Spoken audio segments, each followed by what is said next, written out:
Hello everybody, this is the first video in video module 7 where we focus on dispatching, and in this video we're going to briefly go over some definitions and then go through an initial implementation.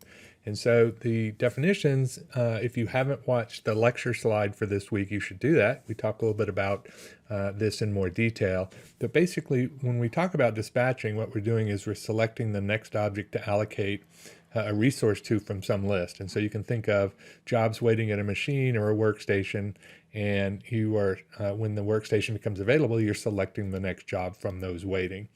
And there are lots and lots of different rules for dispatching, first in, first out, last in, first out, and so on. And for the Simio implementation, if you look at a server object here, and so this would apply to all the server-based objects, we have two things. We have a static ranking rule, or it's just called the ranking rule, which is a static rule. And you can apply, first in, first out, or last in, first out, or smallest or largest value, where you give it an expression to evaluate, and when an entity arrives, it's placed in the queue in its correct rank, and so that rank never changes. You might have other entities that come and go, but that rank is never recomputed, and that's why it's called a static rule. You also have dynamic rules, and the difference between a dynamic rule and the static rule is that dynamic rules are reevaluated every time. So every time that's the resource is reallocated, the dynamic rule is evaluated for every entity that's waiting in the queue, and so that lets you update the rule based on the current state of the model. And finally, note that I have two sections from Simio help noted here. If you just do a search on server, you can read about the specific ranking rule, and there's also a link in dynamic selection rules. So there's a link to the dynamic selection rules in the server page, or you can just search directly for dynamic selection rules, and that's where you'll find all of the details. So we're going to use the model, Abhi Electronics, from case study 3. And so you should make sure that you have a look at that, and hopefully you've actually created this model, because in this particular video, we're not going to go back through the model building. I'm just going to pick up from that baseline model that we created in case study 3, then demonstrate how to implement some basic dispatching rules in the model, and then we'll do a small amount of experimentation to see how our model results change when we change the corresponding dispatching rules. So here we are in Simio with the model I mentioned from Abhi Electronics, case study 03. And so as you recall, this is a serial production system where we are producing modules in orders, where they go through a kitting process, an assembly process, a finish process, and a packaging process. And so we, again, if you haven't done so, you should probably stop and go back and look at case study 3 so that you'll understand what we're trying to achieve in the model and how we built the model and so on. So if we look at our orders here, again, what we want to focus on is producing orders, and we're going to look at that in the planning tab. So if we go to planning tab, then we can create the plan, and note that I'm just using the baseline for the ranking ranking rule and the dynamic selection. I'm just using the default, so we haven't done any of that work yet. And if we look at the Gantt chart here, we can see a couple of things that were of interest to us in the model. When we did the original case study, first, we're generally interested in the make span. So in other words, to create all of the orders, how long does it take? And in this module, we also introduced the notion of sequence-dependent changeovers. So back at the model, the finish operation had sequence-dependent changeovers when we went from one color module to another color module. And so we can see that here in the changeover operator, and then in these changeover tasks for the 3 finish stations. So we can see that. We can also look at our entity workflow. And if you scroll down, you'll see some of our orders are late. So there's a late order right here, and here's a late order here, a late order here, and so on. We can look at those details further. If I go to my table, for example, I can see all the specific late orders. If I want to filter my table, so I can explore that further. So if you just click here, I can see all the late orders in table form.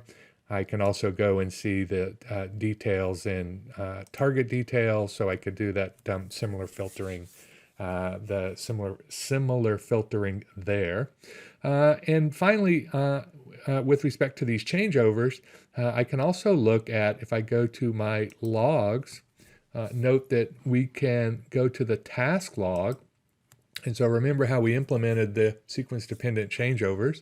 So if I'm going to go back to my facility view briefly and pull up my finish station, and we have 4 rows in our task sequence. And so we have this task that implements the sequence-dependent changeover called changeover.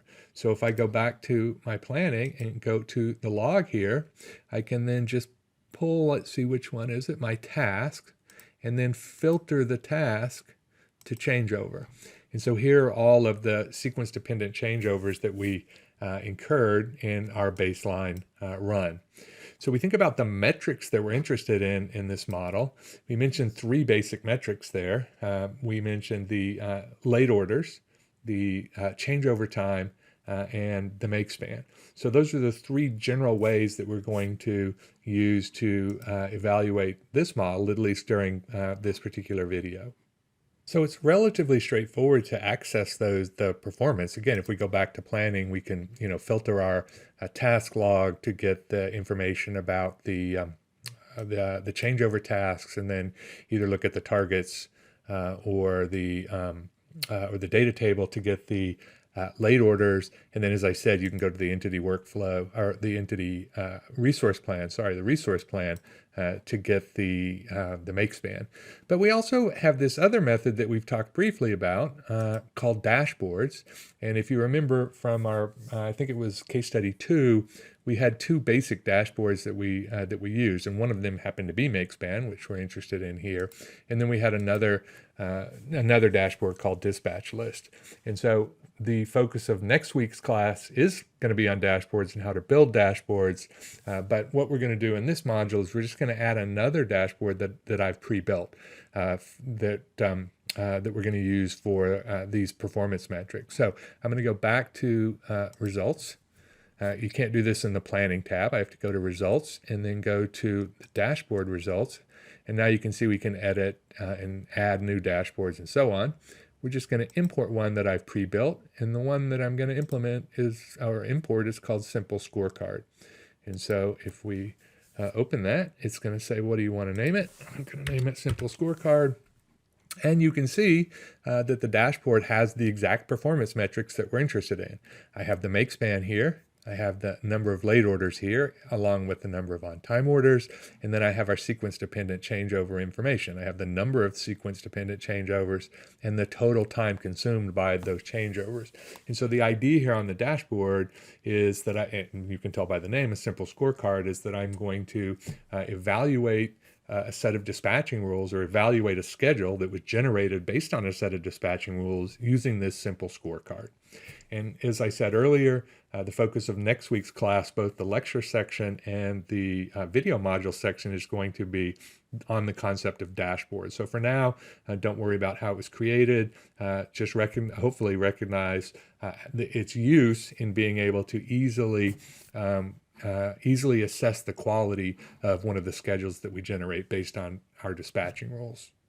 Okay, so on to our dispatching rules. So the first thing I want to do for this model is what stands out to me looking at the scorecard here is this number of sequence-dependent changeovers. So I have 49 changeovers for a total of 178 hours. And so I want to think about using a dispatching rule to reduce that number. And so remember what a sequence-dependent changeover does. It's right here in the finish station. And well, we can jump back into our changeover matrix, and you can see that we have the times required when you change.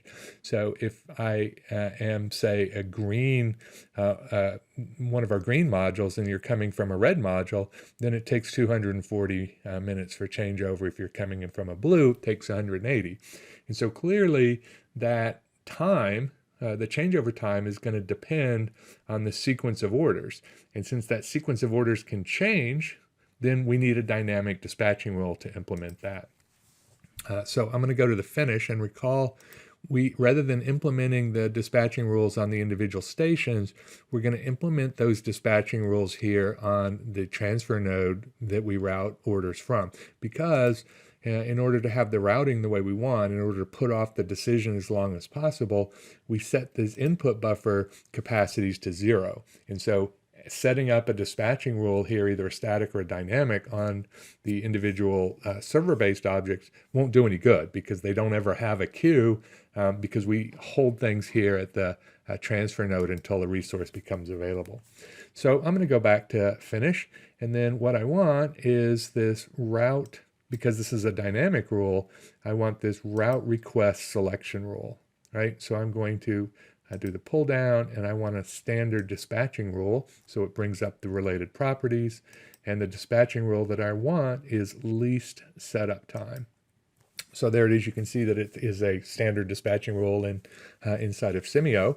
And so remember, when we do these standard dispatching rules, sometimes you need additional information. In particular, how is Simio going to figure out what the setup time is? Well, different dispatching rules have different data requirements. For this one, what I need to go is to the finish station, or one of the finish stations. We'll just go to finish station 1.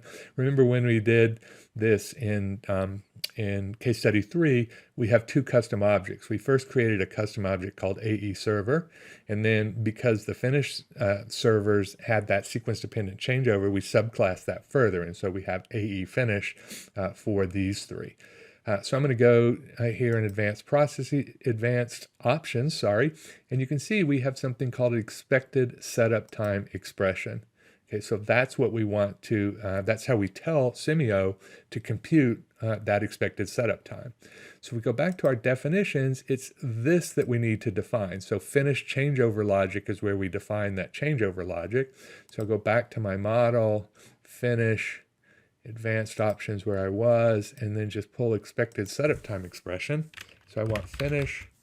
There's my finish changeover time logic right there. And what I want is the expected setup time. So there is a built-in function associated with the changeover logic element that computes the expected setup time. And there are 2 parameters. The first one is the resource. And so here I'm just going to put server, because this is a server-based object. And the second argument parameter is an entity, because what's coming is an order, and an order is subclassed from entity. So it's just server and entity. And so that's, oops, what did I do wrong here? What did I do wrong here? Server, entity. Oh, I have 2 E's in server. Yeah, so server, entity, there we go. Spelling there we go. And so that's now going to, when an entity comes and we want to use that dispatching rule, Simio will then use this rule to compute the expected changeover time based on the current state. So I need to add that to my other 2. So because I have a custom object here, I'm just going to go and say update properties from this. And we have the finish object. So go down to, we'll just check that, go to finish 2, and then go to advanced options, and there is our expected setup time expression. Make sure I did one thing. Nope, it's not hours. Sorry about that. This is in minutes. Our changeover times are in minutes, so I have to give it the time unit. So let me just do this one more time, update, and now we'll check server 3. Of course, it should have updated for all of the values. So there's my, or all of the instances. Sorry about that. So there we go. Expected setup time expression is the changeover logic. And so now when entities arrive at the finish station, at the finish transfer node, if all of the servers are busy, then what's going to happen is they're going to queue in the routing out station, and they're going to queue in the according to the ranking rule, which is first in, first out. But when a server's becomes available, then we're going to pull one out of that based on the least setup time dispatching rule. Okay, so now we can go back and we go to our planning. What we want to do is, let me just jump over, oops, I want to go back to my dashboard. And what we're going to do is we're going to create a plan. And what we're interested in is these 2 values according to the sequence dependent changeup. Now, some of these also might change, but our particular interest is here. So when I create the plan, now you can see we've significantly reduced the number of sequence dependent changeovers and the corresponding changeover time. And note, we did in fact reduce the number of late orders in the overall make span, and those reductions were an artifact of reducing that number of sequence-dependent changeovers. Okay, so the next thing I want to look at is these late orders. Okay, and so what we'd like to be able to do is reduce the number of late orders without significantly impacting the make span or the sequence-dependent changeovers. So what we're going to do here, if we go back to the facility view here, when orders start our process in kitting, we want to prioritize the orders that have the earliest due date. Similarly, when they get to assemble and then when they get to package, right, we've already prioritized least setup for finish, but on these other ones, we want to say, if I have a queue of entities and I have a choice to make, I want to prioritize the ones that are due sooner. So I can do that. This is a static rule. So unlike the least setup time, the due dates in this particular model don't change. So once I have the rank, I don't need to update it. So I can use a static rule here, which will be more computationally efficient. So I'm going to go to kit, and then I'm going to do the route request ranking rule. And I'm going to make the smallest value first of orders due date.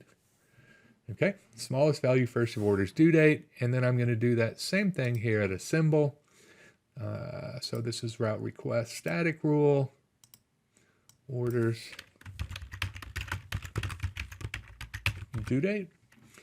We'll leave finish alone for now, go back to package, and make it due date, orders.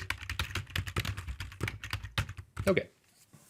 So now we've said I want to prioritize at kitting and assemble and package those waiting orders that are due first, and we have that priority at finish remaining at as least setup. So if I go back to my dashboard view, one thing to note is sometimes when I go back and forth between the facility view and the dashboard, the ribbon doesn't update all the time. So I have to jump over to one of the other planning view tabs. So I'll just jump into the resource plan for a second and then go back to dashboard. And now we see that operational planning tab, which is what I need, because I want to be able to create the plan while I'm looking at the current dashboard so I can immediately see what the impact of that change was. So again, we changed the due date. So what we hope happens is that we reduce this number of late orders, and we might also again impact these other metrics. So let's just click that and run. And you can see now we've gone from whatever the number was, 30, I think, late orders, down to 4. I don't actually remember whether these updated, but we can go back and look at it here in just a second. You can rewind the video actually and see what the update was. So again, by setting that value to earliest due date, we have significantly improved our performance metric for late orders. So the last thing I'm going to do in this video is one more attempt at improving this metric on late orders. And so we did earliest due date on kit and assemble and package, but I want to focus here on finish, where with the finish workstation, what we wanted to do is focus primarily on sequence-dependent changeovers because those are significant impact. So we've tackled that. But what if I could have this secondary or tie-breaking dispatching rule that says, suppose that I have several different entities that have the same expected setup time, right? So maybe I'm changing from red to blue, and I have 5 entities that are going from red to blue. Then I want to pick the one that has the earliest due date. So I want to have this tie-breaking rule. And so that's done here. If you look at my standard dispatching rule, I have 2 options. I have either just one tie-breaking rule, which we'll use here, but I can also set up a repeat group, and I can have as many sequential tie-breaking rules as I'd like. We're going to see that in the next video, but not in this one, because I only have one simple tie-break rule. So I'm going to just click here, and I'm going to go back down and say, I want earliest due date. Now note, this is different than using our static rule. So in our previous ones in package and so on, package and assemble and kit, we use the ranking rule here, which was static. This is a dynamic rule because since it's a tie-breaking rule, it can change. So it's a dynamic rule. And as such, I have to be able to say, I have to be able to tell Simio, well, how do you compute that, that earliest due date? So I'm going to go back over to my order. And so again, note that what we've done in Kit here, for example, is I've specified here the static rule using order's due date. For the dynamic, I'm going to go back to my order and again to advanced options, and you can see there's a due date expression property. And so I'm going to set that. Orders, let's see here what's going on. Why is my O not working here?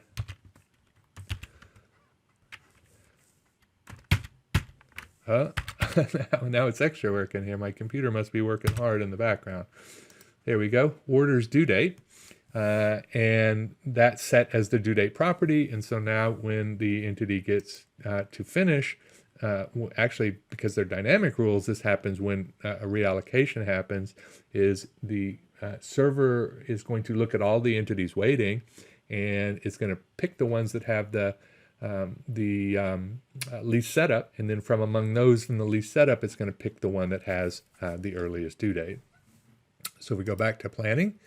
Again, you can see that I don't have my operational ribbon here, so I'm just going to jump over to the resource plan, go back to results, and now I have my operational planning, and I then create the plan, and now you see we have no late orders. And so by implementing the earliest due date dispatching rule on the kit, assemble, and package, we significantly reduced the late orders. And then when we implemented it as a secondary dispatching rule on the finish stations, we completely eliminated the late orders in this, at least for this model or for this scenario. Also note that we increased the number of sequence-dependent changeovers by 1, but we decreased the total time. And so you can see that by changing one dispatching rule, in this case applying the earliest due date, we can impact other performance metrics, not just the one that you happen to be targeting. And so that's why it's really useful to have this kind of scorecard type dashboard where you can look at all of the performance metrics at once. Okay, so go back and look and let me note here, if I'm just grab one of these and say, note that, well, let's go to finish here.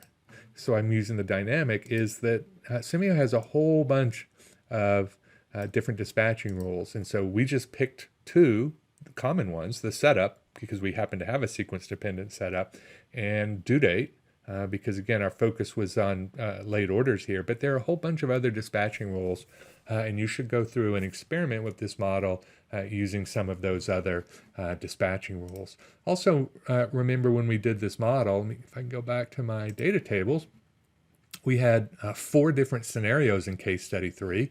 So we had orders A combined with materials A, that's scenario 1. Then we had orders B, materials B, orders C, materials C, orders D, materials D. So we had 4 different scenarios, and you should experiment with all 4 of those scenarios and see what information you can glean from applying these different dispatching rules for those 4 different scenarios.